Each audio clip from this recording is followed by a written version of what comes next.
working these conditions? For 5 minutes, you do, yeah. Oh, isn't there a law against things like this, though? I didn't want to do this because I felt like I was getting a wee bit horny if I kept doing this for you boys. But I need to heat up. Are you cold? I didn't care what's that. You can since I got past 21. Oh, I know. You've been cold a while, eh? 3 years. No, I have been a bit cold. It's, don't know what it is. It's as you get older, though. You feel the cold a lot more. Aye. I'm like an old man. When you walk in, do you have like a house coat, slippers? Now, is it a house coat or is it called? A house coat. I don't know. It's not a house coat. What is it called? It's a dressing gown. A dressing gown. Right, here's another one for you. Is it called the worktop or the bunker? The bunker. What's You a know. worktop? Oh, for fuck's sake.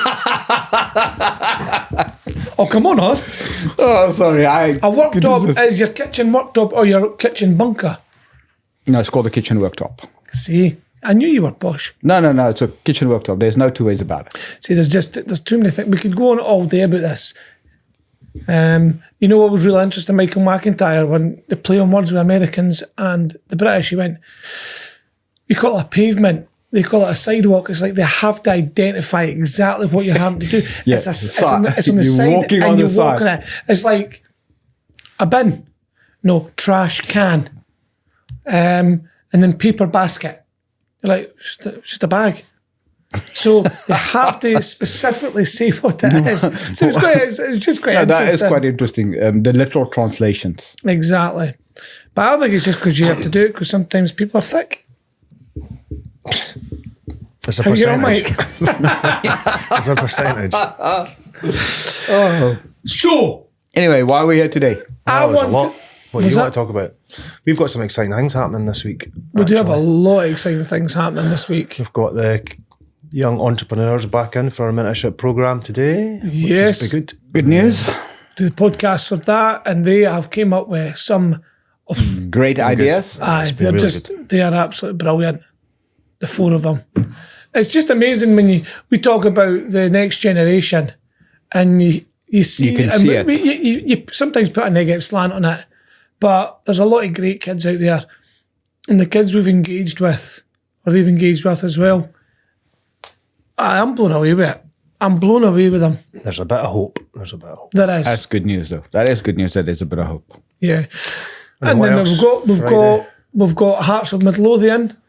We're doing the speaking event there with Amanda Gillespie and Michael Gillespie for the neurodiversion.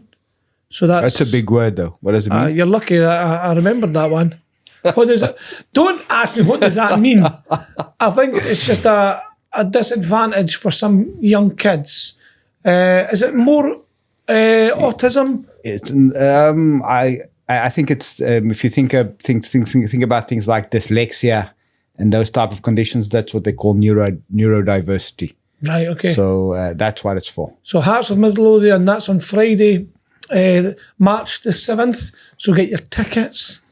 When this goes live on the Thursday, you've only got one day. You're the king of marketing. Whoop, whoop. But no, that'll be good. And just general. General business as normal. Got another day on this planet. There you It's go. always a bonus, huh?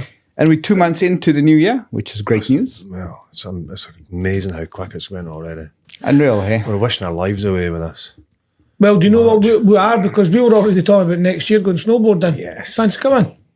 If you don't like snowboarding, there's a jacuzzi. I'll come for the jacuzzi. That's what So let's say I've got a couple of I've got a few things to talk about. Are these burning questions that keep you awake at night? Sometimes do. Is this ChatGPT? ChatGPT. Say again. I know you could have done a better name for it, eh? ChatGPT. No, you see, in business, we've all been in business for quite a while. But for our listeners and our viewers out there, I would like to ask you some questions. My first question to you is, what is, and this is to you, Vickers.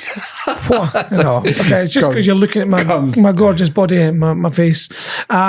What is the biggest waste of money in business for you? Or what has been the biggest waste of money? It really, really does depend on where you're sitting. So I can tell You're you. sitting opposite me, then. Well, that is good. That's just a waste of time. That's not a waste of money. So if you talk about waste of money, in one of my experiences has been client of mine wanted to spend some money on marketing. Marketing agency came in.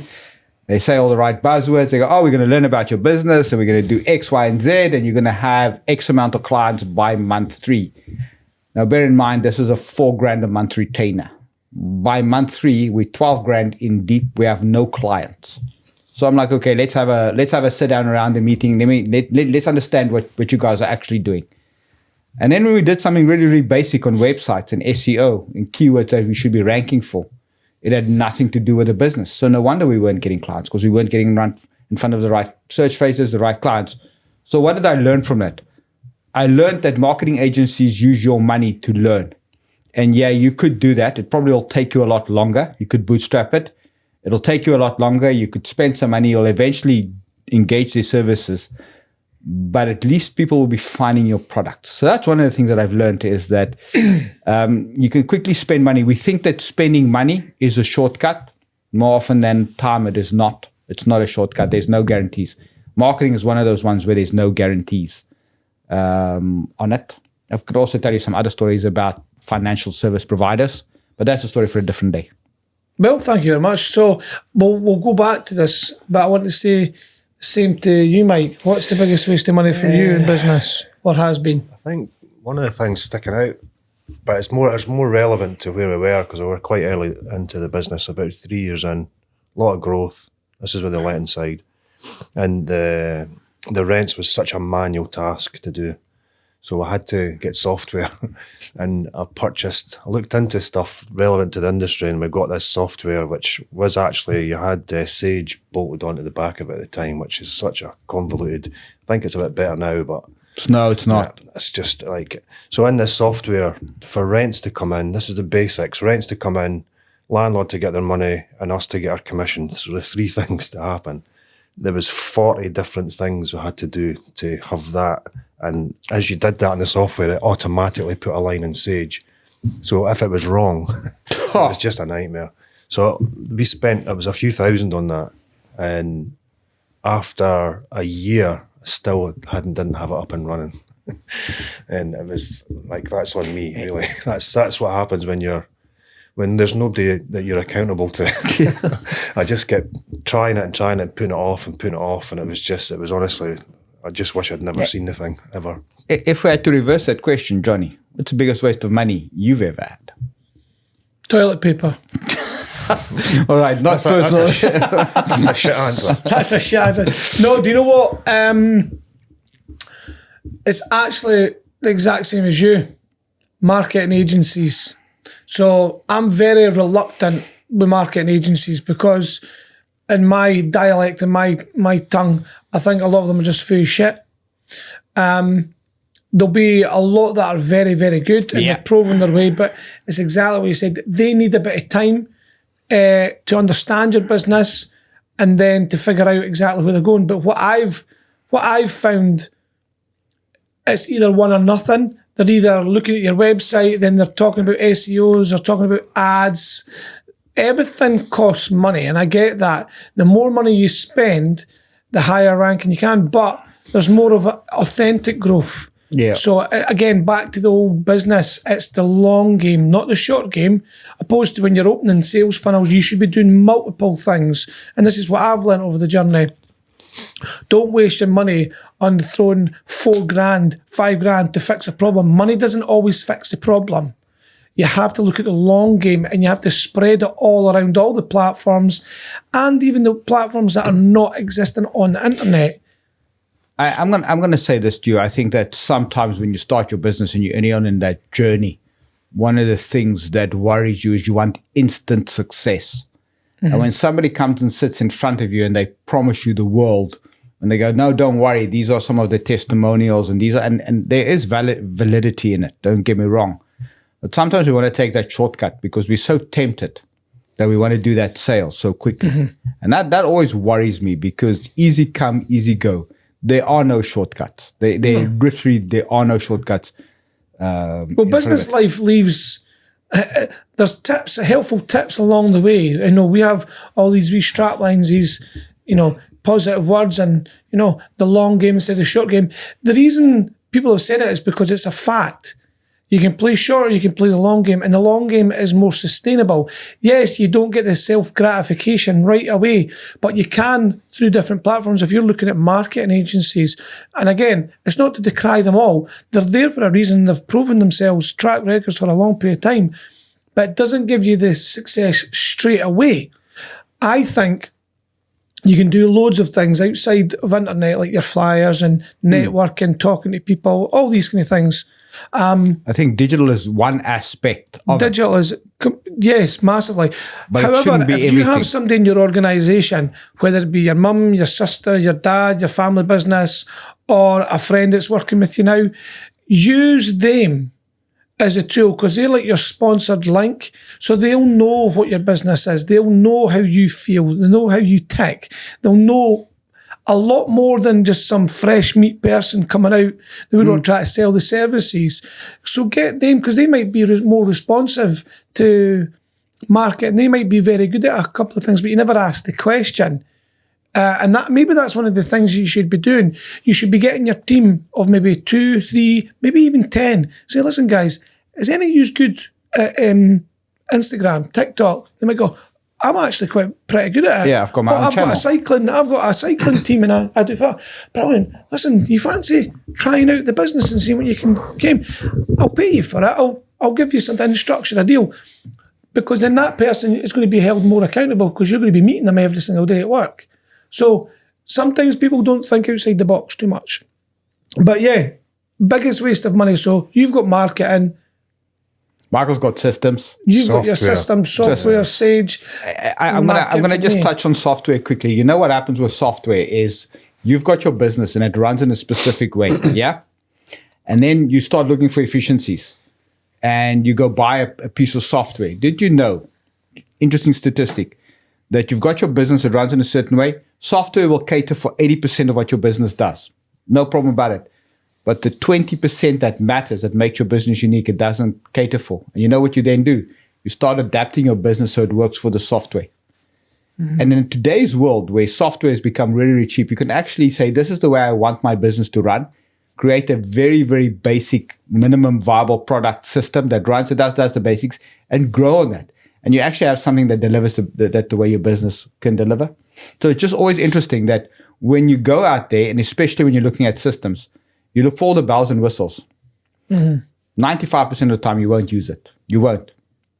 Because it'll cater for 80% of what your business does. But the 20% that you actually needed to do, it won't do. And then what we do is we find workarounds. We find APIs, different tools to do it. So that's an interesting learning when you start looking at it. But what I would say is you need to look at every single cost in your business every quarter and go, what's this for? Do I need it? What's this for? Do I need it? Does this give me a return on my investment? Mm-hmm. What is this? Why am I spending money here? Because very quickly you could have 10 things that you're not getting any money on. And you say to yourself, okay, well, why am I spending that money? Yep. And your fixed costs, so your biggest cost will be your advertising, marketing. Well, yeah, you've got to be paying a salesman. You don't have to. You can bootstrap it. I mean, the thing is, we all bootstrapped our business to start off with. You had feck all in the bank. And do you know what? We've said it, Vickers, back and forward over the years. We've been working together. It's like, let's go back to basics. Let's go back to, and I heard, so this is maybe off on a tangent. Maybe I'm going to give you this analogy, and it means fecking, there's no analogy to it, right? There's no like, but when you meet your missus or your boyfriend or your husband, whatever it is nowadays, right?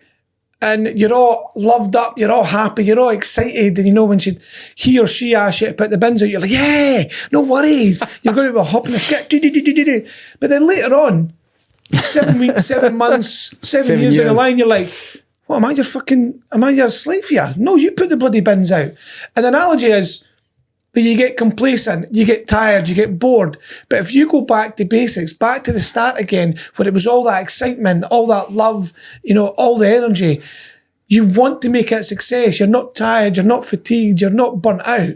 And you'll deliver the flyers, you'll chap the doors, you'll go and speak to the new people, you'll go and grab that person, put a smile on your face, and you'll get excited. And I think that's back to basics, what that means as well for me. Cut all the nonsense out, go back to basics. No, but what you were saying there, looking at all your costs, you have to, because there's small add-ons that come, that $3.99, that $2.99, and then Amazon, paying for a little bit of Amazon, you go, I've added that up, that's an extra £25 a month. So I'm paying. just hear me out on this. Let's just say every day when you go to work, okay, instead of taking a packed lunch, you stop off at the Greg's or the Starbucks and you spend, let's just say £5. Okay, I don't know, maybe 7 is the right number. 7 over 20 working days, you spend £140. That's what you've spent. Okay. Is that money not best suited somewhere else? Can you not just make your own coffee? Yeah. Or bring your own lunch? It's just little things. It means you need to change your patterns, because very quickly, when times get tough, that's when you'll cut the 140. But when times are good, you go, no, I've got money in the bank. Don't worry about it. Take care of the pennies and the pounds will take care of themselves. That's what that actually means. So if you start looking at your expenses, and I'm not saying don't get yourself a coffee, but don't get it 5 days a week. Make it like a Monday and a Friday. Make it a treat. That's where it comes, because if you're not looking at your figures, exactly, you don't even realise you're spending that much money doing all these kind of things. Yeah, so you should know, and you see the one day you'll bloody know is when you carry cash on you. No, there's bloody imaginary money. Oh, ding ding, putting your scan in your card. You're like, honestly, what's in my pocket is what's in my pocket. So you know, when you start off in life and you start that, I'll tell you a story. My wife and I used to live out of envelopes. One of our friends made a very, very derogatory remark about living out of envelopes, okay? And what I mean by living out of envelopes is we've got so much money available for rent. That goes into the rent envelope. Now it's a digital pot, okay? But back then, in the day, it was cash, okay? This is what we need to pay the landlord because he wanted cash. This is what we pay for electricity and gas. This is what we pay for food. We lived in envelopes. We lived within our means. Then you really start understanding budgeting. You really understand what comes in, what comes out, and no more can go out than comes in, because then you're in trouble already. But you know what happens? Credit cards makes it so easy. You know what? I'll just put it on the credit card, and before you know it, you're in for $5,000, and you have to pay back, and then you do balance transfer, and you just get stuck in that cycle, and you don't know how to get out. Just like simple things. I think sometimes people just need to stop being stupid. Because look, I'm going to really go down the Some people are just, hello McFly. They're just stupid. But if they've never known, I want this. I need this. But if they've never been taught, if they've never shown, so we've shown Still our stupid. kids. Still stupid. You know where you see it in your children. You see it in your children. Do they have the same spending? What's their spending habits like? That's totally different now. Terrible. They're terrible. No. Why is that? Because I've not instilled enough discipline in them. Exactly. So my kids know 2 rules. You cannot spend more money than what you earn. You cannot. There's just no 2 ways about it. And ask yourself, do I really need it? Do I really Do you know need it? what happened with my kids? And I'm glad they're not exactly like me. Right? They're their own person, their own entity. However, the world's going to come crashing down on them because I won't give them it. I will not. I could be a multi-millionaire. They're not getting it. They're not getting it all. I think and it's not to be morbid or Scrooge. No, but I think, you say this a lot, choose your hard. Kids nowadays, my kids especially, they need to learn what it's like to have absolutely nothing and fight for it. And you've got to give them that fight. They've got to experience that fight a few times in their life. And they will. They've maybe experienced a little bit, but they've not experienced enough. And that's what's going to make them resilient. No when they experience pain at 35, oh no, they're just an adult. It's extremely immature. hardship. They need to learn that earlier. Yeah, they really do. And I'm not saying, you're not saying send your kids to bed without any food. That's not what you say. Yeah. But I'm kidding. But Water's free. What you are saying is that we start to compensate. And we do that in business and in life. And then we say, okay, you know what? Shame, they've got a hard life. Let's give them that phone. But you're not teaching them anything. No. So That was a good social lesson. Thank you for that. you've left me feeling shit now. But a lot of times you do it to make yourself feel better. Because it's nice to give things. To be honest, they get far too much nowadays. Absolutely. Like it's They get far too much, and I know. astonishing how much But they then get. our parents might say that, you get far too much nowadays. Like even my great grandfather, he'd be, oh, I'm giving them too much. I'm giving them too much. I think it's an ongoing thing, generational shift. You always want to best serve your kids, and maybe you give your kids, maybe you give them discipline, but maybe you give them more love than you got. Time. That's what you need to give your kids, time. That's it. They want to be around you, not later on down the line. I don't think, well, maybe yours are different when you said about they want to go on holiday with you, which I think's fantastic. So we still do. So Brad was up this weekend because it was his sister's birthday. So didn't have to ask. Comes around. It's great. It's great that kids want to spend time with their parents, because I know so many, I see so many parents where their kids don't want to spend time with them, and vice versa. And I don't understand why. Because your kids are only small for such a small period of time. My God, they are. I already think that now. Maya's 14, Ollie's 10. And God, you love them to bits. And you go, bloody hell, you're getting older. There's going to be a time where you go, you're just had enough, eh? Did I ever tell you that story about the young couple that get married? Yeah? And this is a story for all dads. It's a story for you, Johnny. This story is for you. The story for all dads. Okay, so the young couple gets married. Father gives away his daughter, and they move into their house. And on the very first night, the husband's parents come around. And she goes, no, we have to hide away. And the parents knock on the door, and they knock, because you can see the light on. Eventually, his parents leave. So next night, her parents come around, and they knock on the door. And he says, so we got to... And by the third knock, she goes, no, I can't, sorry. It's my dad. And she opens the door, and she lets her parents in.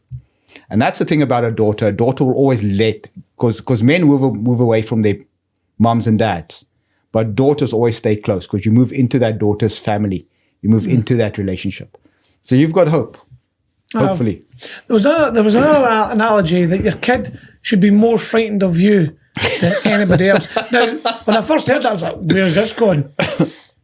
Because that was my first thought. Where is this going? Well, it's not that you've been horrible to your kids at all. It's just, if they're out and the police have picked them up, or somebody, the neighbour, or somebody's caught them doing something, they should be more worried that, my dad's going to find out. They're taking him back. Oh, they're taking me back to my dad. My dad's going to go crazy, or he's going to discipline me. That doesn't mean the old slipper trick, off the side. It's just, they have that feeling, my dad's kind, he's fair, but he's disciplined. And I don't want to let him down. I don't want to disappoint him. And that's what the analogy was meaning. They should be more frightened of you than anybody else. And I think, yeah, you're 100% right. When your kids leave home, they're representing you and your wife, and they need to know that, and my kids know that. You're representing your mother and father. So be the best version of yourself. Don't be stupid. Don't be an arse. And if you're going to do something a little bending the rules, don't get caught. Don't be seen. My kids will tell you, my wife's going to hate me for telling the story, but for years we had this fantastic photograph in our kitchen, okay? And it says, as far as anybody else knows, we're a normal family. And in the picture frame was nobody we knew. It was a stock standard photo. We laugh. Sorry, and we laugh about it now. Okay, we laugh about it. We tell everybody, the kids, we love that story. Okay, but nothing to do with us. It was just some random picture we found. That's brilliant. Stuff like that, stuff like that that keeps us laughing. Oh, well, do you know what? Michael, you want to ask something, because I feel like you talk too much. I just, it's hard to get a word in me usually. But I'm all right, because I quite like listening. I'm more of a sit back listening kind of guy. Yeah, you're like the chief Indian, eh? I do not say anything. I try to do his accent, eh? I let everybody render their opinion until I come at the end. You're now I know good at exactly. accents. What are you talking about? Listen, that's my last week accent. Well done. Right, okay, here's another one for you. So from the high to the low. I'll go to Michael first. Client from hell. Oof. And how did you deal with them, or how are you dealing with them? Generally, I've had there's two clients for hell that really stand out, and sacked the both of them. Right. And one of them didn't take that too well. One of them took it. One Did of they them leave took you a it very bad Google personally, review? actually. No, one of them went to town on, like, they literally spent weeks trying to find anything they could on the business and us personally. Really? Yeah, it was proper. And then Was a car parked outside your house? Nah, it was more just looking into the business itself and just trying it and our dealings with him. Like, because we had them for a few years and he was a nightmare, and we put up with her long enough, and then we decided, look, it's not working. Jeez. So let's just agree to disagree on things and just part Move ways. part. And But you did it nicely. Yeah. Yeah. No emails. He just, no. Like, and then I did a course actually, which is was run by someone used to work in the Ombudsman. Mm-hmm. And there's whole studies done on complainants. Who knew that there was so much Data. stuff done on them? Aye. And so they're very compartmentalised, the people that complain. So most people just want an apology. Yeah. And you should never be afraid to say sorry, even if it's not your fault, because it's not an admission of guilt. Yeah, and you can never go to court or anything with a sorry. So sorry is always a good start. But he was a victim in the box. He's in the box of victim. Ah, okay. So he is going to just keep going and keep going and keep going. And the only way is, and this is what we actually did, so, is to shut the door. We're not going to entertain any more communication from you. Nobody's going to reply to any emails, no phone calls. It's all done. We're done. So from here on in, there's no communication from us. And literally within about 3 days, he just stopped. And then we had a little bit of maintenance was done just near the very end, which was part of the issue, was the amount of maintenance or the running around we had to do for maintenance. Like, you would go and get 3 quotes for him and he wanted another 3. You know, he was never happy with, it was just, anyway, It took up so much time. But the guy that did the little bit of maintenance sent an invoice in. So this is about 3 months after we'd shut the door. And Sylvia, that was working with us at the time, got the invoice and went, oh, that's for him. So she emailed him. And honestly, within half an hour, there was a thing this size came through. And she was just like, what is going on? It's like, shh, just ignore it. Because if you go back again, you're just keeping you're just washing out. So he's definitely one of the worst. But if you've got a bad client, you realize it's the 80-20 rule again. You need to see, so 20% of your clients are who you make the most money off. The other 80 are just really. We just need to help you pay the bills. But if you've got one that is taking up so much of your time, then you're not making any money from them, and they're not the right client for you. So you need to make that hard decision on, do you just keep this going or do you shut the door? Yeah, that's an interesting one, because yours are more contractually based. But Johnny, you deal with people on a day-to-day basis. And in the nature of what you do, I would expect people, you know what people are like. You come in there and they want it to be pristine. And sometimes the house is built in a pristine condition. Sometimes you don't have it in a pristine condition. And they start finding little things that's maybe not necessarily in the remit in what you do. How do you deal with difficult clients? And have you had many clients from hell? We've not had a lot, but I've had the one, when you do contract work, that's a little bit more difficult. And I've had one person has been difficult, so I've had to threaten them. When you say they were difficult, what were they difficult about? Did they? They were really bad with their cash flow and not paying their bills. And when you exhaust all the, you fix anything that needs to be fixed and whatnot, and they're still running their business, but they're choosing not to pay you. Yeah. That's their choice. So we had to have a choice of words. And I think you have to get in the head, because some people worry when they're starting business about asking for the money. When you've done your job, you've given them your service, you need to be paid for that service. And if someone's choosing not to pay, you need to take that as a massive, massive problem. And it's like I used the analogy with the guys in the office. I went, it's like somebody's got their hand in my pocket. Yeah. Easy, Michael. I don't do that anymore. I don't do that anymore. And taking money and stopping me for taking my kids to whatever their class is. So that's the mindset that I get right into, and that provokes me to hell. So I'll go to town on that, like massively, and I'll not stop. But clients from hell, there's sometimes that you can't do enough for a client. They're carrying that burden of they just hate society.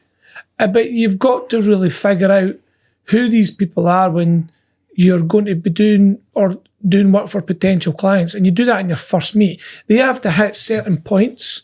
There's certain you're markers scoring for them. you, yeah. You're scoring them, even though they're scoring you. It's reverse psychology. We want to try and find the right fit for the business. And it was probably about 3 weeks ago, we cut a client off.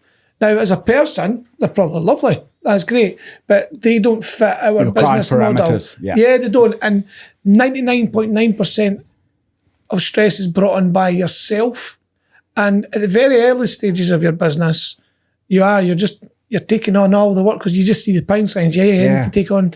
And it's not until you adapt and you realise, like you're using the 80-20 analogy, there are people out there that'll try and bring you down. They'll suck the life out of you. They'll take your resources constantly, and they're just we call it a dog client.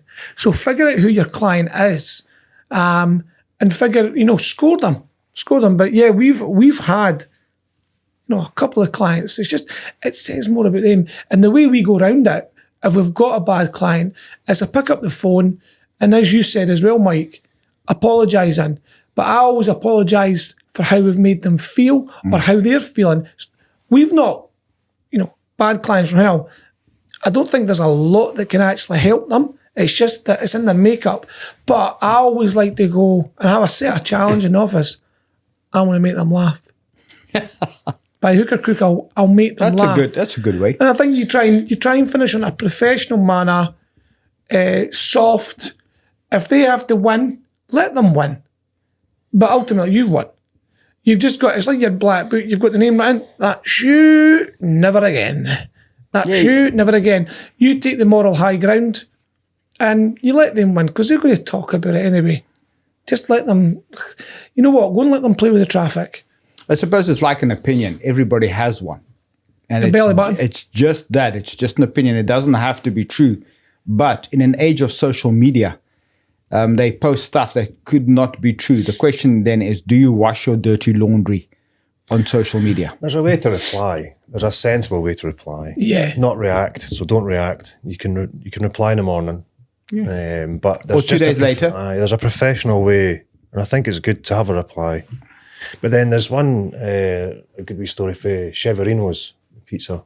Mm-hmm. They had someone come in that was proper rude to the staff. They just, they weren't nice, and then they went away and put a big nasty review on Google, and they replied with let us rate you as a client or a customer, and went to town on them. Basically told them not to ever come back in again, and that the people jumped on that because they understood the brand, and there was a lot of people came on backing them. Yeah, that's good. That is good because I do think that people are on social media too quick to form an opinion that's maybe not based on fact. It's based on feeling, and you could have had a bad day. Your dog ate your slipper, your wife didn't speak to you, and you get in there and you take out your frustration on somebody that doesn't deserve it. And those things happen. But it's a very, very simple rule. I think if you could stick to it 90% of the time, just treat people the way you would like to be treated. Basics. What about you? So, I haven't really had clients from hell here, but back home in our business, I would say to my staff, just put them through to me, and I just let them rant and rave because they just want they want a platform to vent, and I let them vent, and they could call me all kinds of names under the sun because I'm thick-skinned, because I understand they just want a place to vent. I'll have less of the skin. Yeah, I'm only kidding. What I learned is that people want to feel validated. They want to feel that their opinion matters, and it doesn't. In the greater scheme of things, it doesn't mean anything. And then I would always start, like you say, I'm sorry that you feel that way, because that's just I can do nothing about it. I can just apologize. But they want that. They don't necessarily want me to fix it. Mm-hmm. Never did they want me to fix it. They just wanted a platform to be heard. But what I did then do is that goes into what we call a good customer, most valuable client. These are the people, we have a characteristics of who do we want to deal with and who do we not want to deal with. And if you fall in that category of who do we not want to deal with, I normally go to them, and over time, we would be pricing ourselves out the market. So I wouldn't be blatant. I would just price ourselves high and high, and I go, what I'm seeing is that we are not getting enough business from you. And from a business perspective, it doesn't make sense. So think it's better for you to move on. And in a very nice way, over a period of time, would get rid of them. Because it is a reflection on your business. You won't necessarily understand it when you start your business, because you said you take on everything. But over time, you're guilty by association. Yeah. Well, no, it is right. You do. You're just grabbing. Yeah. And there's no shame in it. You're going for it. Absolutely. You're riding the train or whatever, the roller coaster. It's up and down. Excuse me. But if you've got one, it's the same like for your staff. You know, when the phone rings and the number comes up and they recognise it, that's also a sign. It's like the demeanour, everything, body language. Like, It's just like, not this guy nobody again. wants to answer the phone to deal with this client. You know, that tells you a story there that maybe this is somebody you need to look at and not have on your books. You should just answer, go, Samaritans, how can I help you? Is that you calling again? Well, here you go then. So this is quite a poignant bit to ask question. So we've asked about the biggest waste of money, the climb from hell. If you had to start your business again, this goes to you, Vickers. If you had to start your business again, what would you do? Would you do it the exact same way? I think second time around is always a lot easier because you've taken those lessons that you've learned. What lessons have I learned? So firstly, I would say have enough cash flow. That's the first lesson I would tell anybody is if you think that it's going to cost you 60 grand to run your business, double it, quadruple it. Look at your time frame. But the second thing I would do is make sure that you do your research properly from the beginning. Make sure that you research that there's definitely demand, and don't be afraid to change the status quo. I think the big thing is cash. If you have to do anything again, it all comes down to money. Whether you like it or not, it comes down to money. Did I have enough runway? Did I have enough cash flow? Did I plan it properly? I would say planning for me is key in everything, because if you don't plan it, and a plan is not a bundle, it's like a set of things that I need to hit, milestones and markers. I do that a little bit differently, do a little bit more research. But I mean, that's hindsight. Hindsight's always a perfect science. Always is. What about you, Miguel? I think planning's definitely a big one. And being a bit more realistic on how quickly you can get the business off the ground, because you know I had all these projections for like 3 years and they were awesome. Like I'm retiring at 30. They're great on paper though, aren't they? But the reality was, like, even after 3 years, I didn't even reach the first year's quota. You know, it was a slow start really, and depending on what industry you're going into and sector, but there's just not an infinite amount of landlords. You know, everybody's fighting for the same pot, so it was a lot harder to get that ball rolling. And you need to get credibility. You need to get going before people start really looking at you. And it does take time, because when you look at the graph of business, you think it's a linear line. I start here and I'm going to end there. But it's more like that heartbeat monitor. The highs are really high, but the lows are really low. And there is nothing that prepares you for that. There is nothing that prepares you for that. I think you need to be realistic. The interesting statistic is if you draw your business plan up and you actually go back and you look at that worthless document, because it is... It's great. I think it's a brilliant thing to do. Well, I'm going to beg to differ, but okay. Like, you see how far you've come or not. So that's the thing is, when you look at that thing back then, and you'll see that only in year 5 do you actually do year 1's projections, or year 6 do you do 1's projections. So when you talk about being realistic, because when you write that business plan, you're writing it for a specific time and purpose. You're either writing it to get investment or to get a loan from the bank, and then you never look at it again. So then that's when I start questioning it and go, well, what's the point then? Yeah, if you're doing that way, definitely. But I do. 95% of people do it that way. They create it and they never look at it. There's a lesson in it. Yeah. So I think you need to be a little bit more fluid. I don't know what that word means, but I think you need to focus on a couple of things. You need to focus on products and services, your customers, and create your strategies around that. And say, okay, this is what I want to do and measure. Simple things, not big things, simple things. Mm-hmm. What would you say? You. What would you do different? Do you even remember the question? Aye. I was like, what? No, I think... What would you do two different? things. I would learn my numbers a lot quicker. I'd understand my profit and loss. I would understand what money was coming in. And squirrel away. I did squirrel away money before, but I never understood my numbers. And I would do that. I would learn that very, very quickly. The other one as well, you know, you've got your planning. Yeah, that's a given. but I would network. I was a bit slow to the party with networking, thinking networking was all for professional people like solicitors, accountants. I went, wow. I'm like, any business out there, you must start your business, get the recognition for who you are, because there's a lot of people that would actually want to help you. Aye. A lot of people get that goodwill when they help. The one thing I definitely actually would do the second time around is get a mentor quicker. Mentor. Much quicker. Aye. Because you're like, I basically, because you didn't even have so much on the internet and audio books, it was all buying books and constantly reading books. But nowadays with Chat GPT, you don't even need it. You could just ask the AI. Is that a thing? You could just ask the AI, please vent to me. So I'm going to say to you that use it for heavy lifting, but there is a very, very big difference between reading something on a piece of paper and actually being the guy that understands it and how to implement it. That experience you can't buy. And I'm going to qualify this. I was sitting in a meeting with a client and somebody came up and he said, well, the solvency of the business is under pressure. And I go, you're absolutely right. Which method did you use? Balance sheet or income statement? Because there's two ways you can measure the solvency of a business. Because it's a ratio. Couldn't answer me. The reason why? Didn't understand it. Because he didn't understand it. So he throws out a buzzword, he's researched it, he's plugged the numbers in, but he doesn't understand it.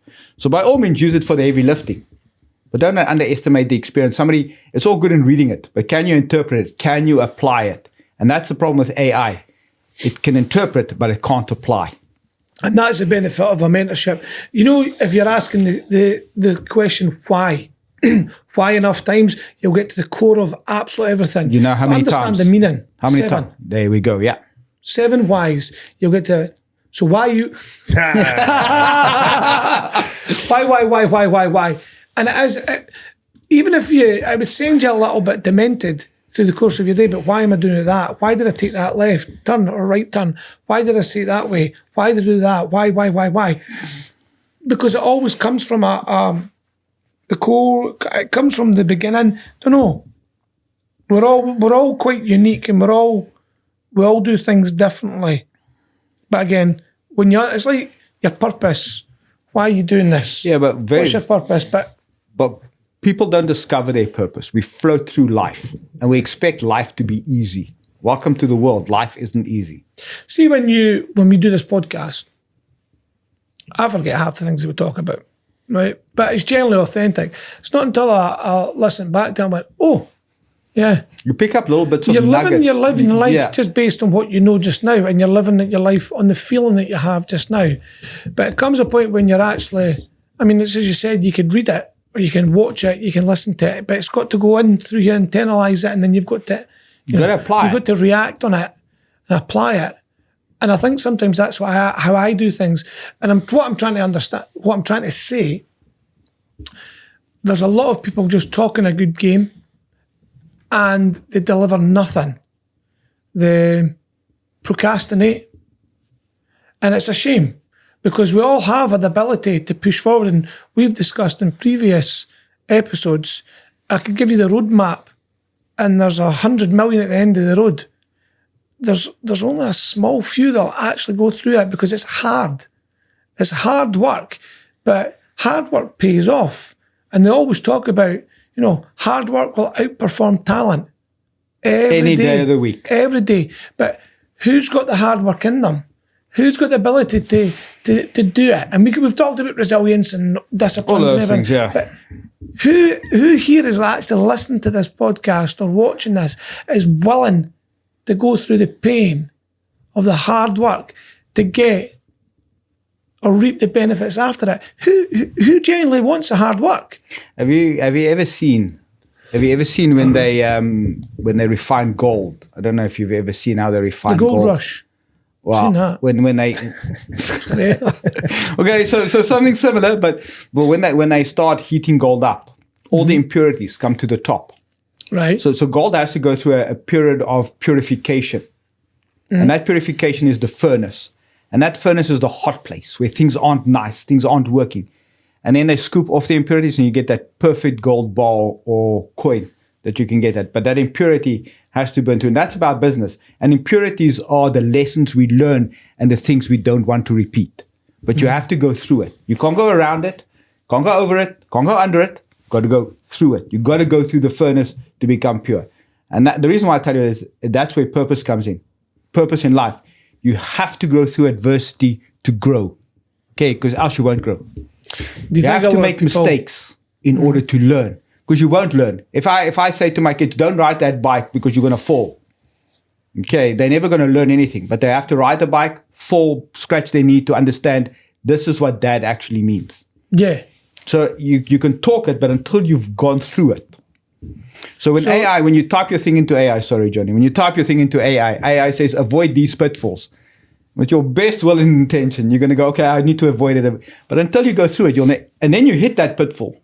How do you know how to navigate it? And that's just the thing is you learn. And then you go, okay, I won't do this because last time I did this was the consequence. Something my dad used to say to me is like, learn from other people's mistakes, not your own. And I always used to say, that sounds absolutely stupid. And it is because you need to feel your own failures. You need to feel them. You need to feel that pain, that anguish, that upset. So, 10 people in the room. How many people in the room have got that hard work ethic, that drive, that determination? That depends on the 10 people. 10 people standard. Standard 10 people, 1. Grab them outside. 1, maybe. And I'm saying this maybe. 1, maybe. Well, hopefully you're not included in that 10. No. We're not in the same room. But that's what I'm saying. But and these are the people that have got to create the next generation, the world. So the question is, who do you surround yourself with? Who do you surround yourself with? Very important. And I will say this, when you go to friends and family, I always, when I talk to founders of new startups, I go, you never ask the opinion of your wife, your mother, your father, your uncle. And I use a funny story. I say, if my son Brad, if he comes to me and he goes, I'm going to go on to Idols, and because I think I can sing, I'm going to go, listen, let's just stop the bus right there. You're tone deaf. You can't sing. You're definitely not going on to Idols because you're going to firstly embarrass yourself, but secondly, you're going to embarrass his family. That's the hard truth. Reputation of this family. Yeah, that's the hard truth. But you know what? When you go to people, your family won't tell you the hard truth. They'll be either yay sayers or they'll be naysayers. One of those two. If they don't want you to succeed, they're going to be naysayers. They go, oh, I don't know if that, you've got a great job. Why do you want to leave it? No, don't do it. Or yeah, go. It's a fantastic idea. But they don't know the research that you've done behind it. You need to find independent people to surround yourself with, not friends, not family. And that's where the mentor comes in. Somebody that can question you and go, why are you doing this? Why is that happening? Because it gives you a level of accountability. Mm-hmm. And that's from the software side of things what I had. That's what happened. We had somebody come in as a mentor. And one of the first things we looked at was that. And she went through me like a dose. The fact that I was paying for all this and it sat there for a year and it's still not working. Like, as in, that was a reality check to go just how fucking stupid that is, actually. So mentors are important for sure. But there was a lesson. There's definitely, yeah. And it helped going forward, obviously, because the software we did eventually get, it was actually the software we eventually now still got. It's called PaperUp. Love it to death. But we looked at it for about 3 months because it had to be a scam. Because it sounds too good to be true. Yeah, it was literally. And it's attached itself to a bank account, like they've merged. So we were phoning the bank and everything just to make sure this wasn't a scam because it just was too good to be true. But actually, it is. Well, it is too good to be true, or it is a scam? No, it's not. It's definitely too good to be true. No, it's not. It does exactly. It's like somebody's looked at everything that happens within that industry. Yeah. And the issues that you're faced with doing the banking side of it all, and come up with a solution to it all, and it's phenomenal. So check in the post. Thanks very much. There you go.